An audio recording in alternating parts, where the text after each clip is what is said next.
My last four examples are going to be dealing with the multiplication property of equality and the division property of equality. So I guess instead of doing 6 examples, I'm doing 7. If A is equal to B for any real number A, B, and C, if A is equal to B, then A times C is equal to B times C. So you can multiply the same value to each side of the equation. You can also, if A is equal to B, then you can get an equivalent equation. The two sides are still going to be equal if you divide both sides by the same value, as long as C is not equal to 0, because you can't divide by 0. That's undefined, like I said just a moment ago.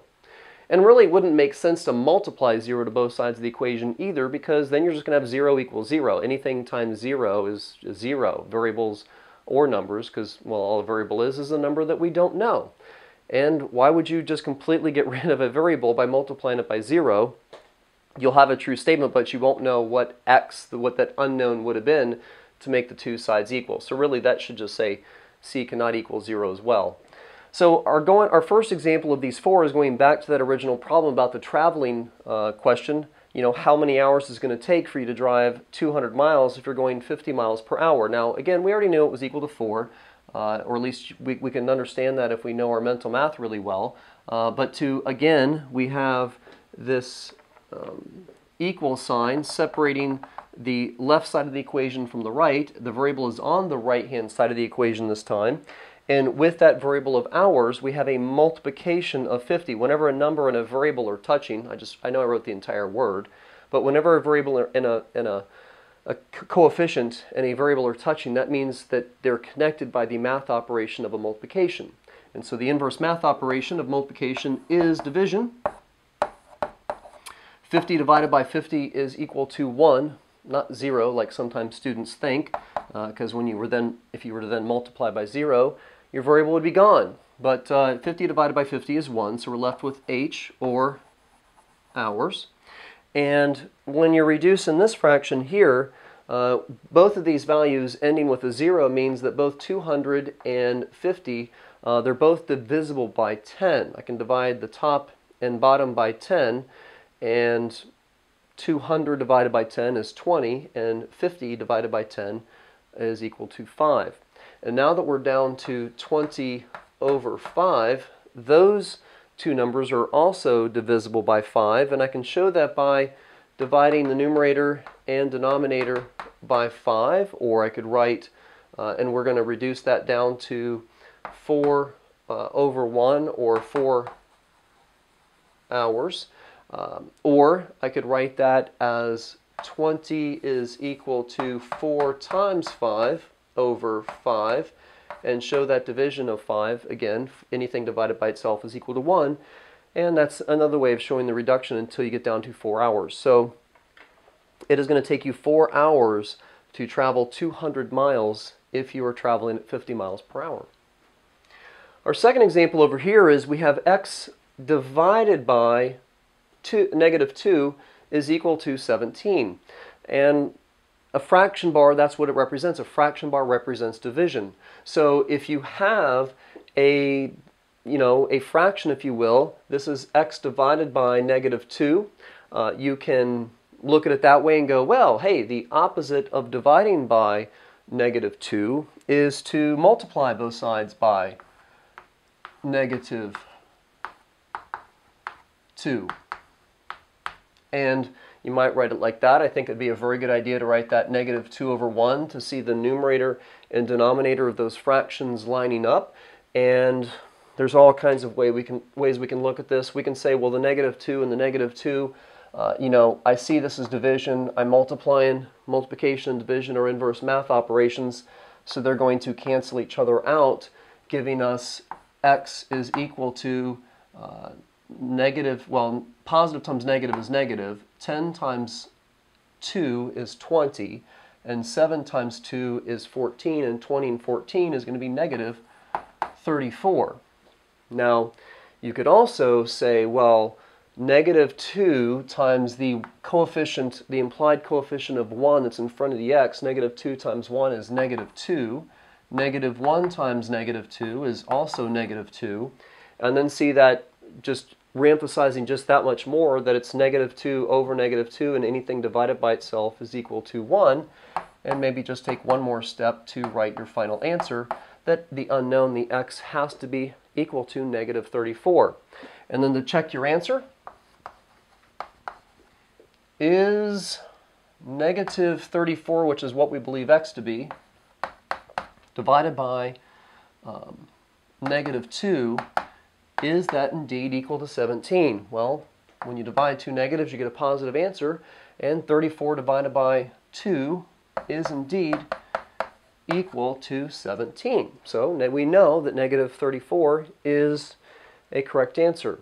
You know, one more way that you could write that original problem is you could have written it as recognizing the 1 that's in front of the x and just pull that fraction out front and write it as negative 1 over 2x is equal to 17. And then that example could be written to kind of look like our third example. We have 11 is equal to 2/5 x.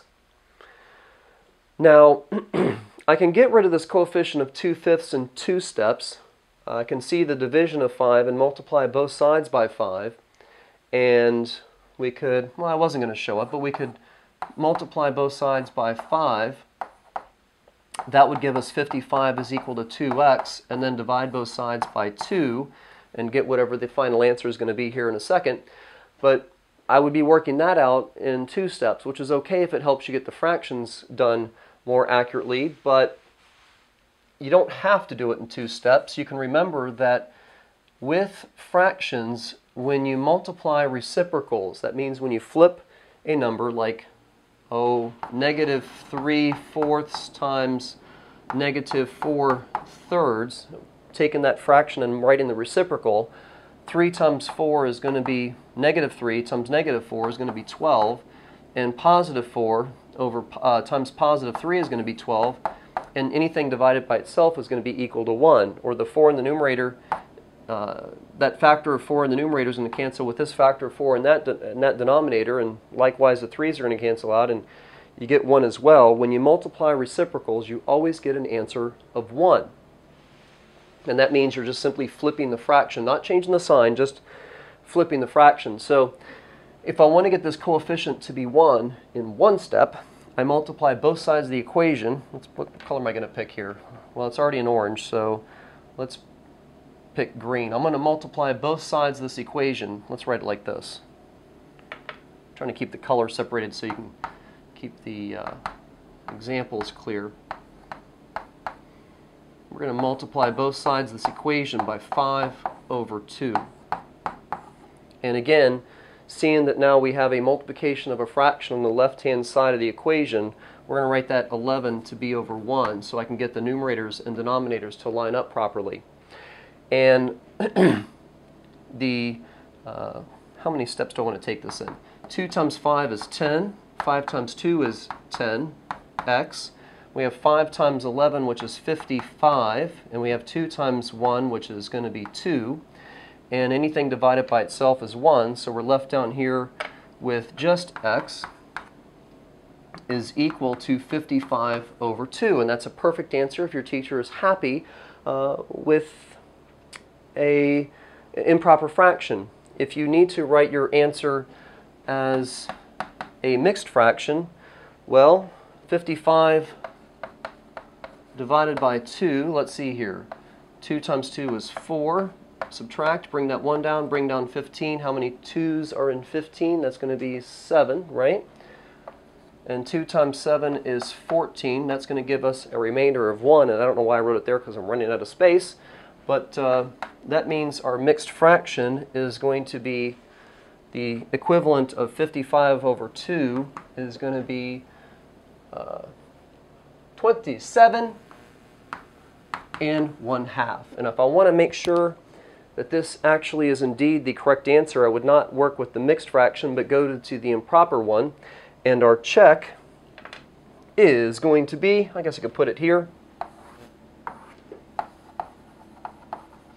is 11 equal to 2 over 5 times 55 over 2.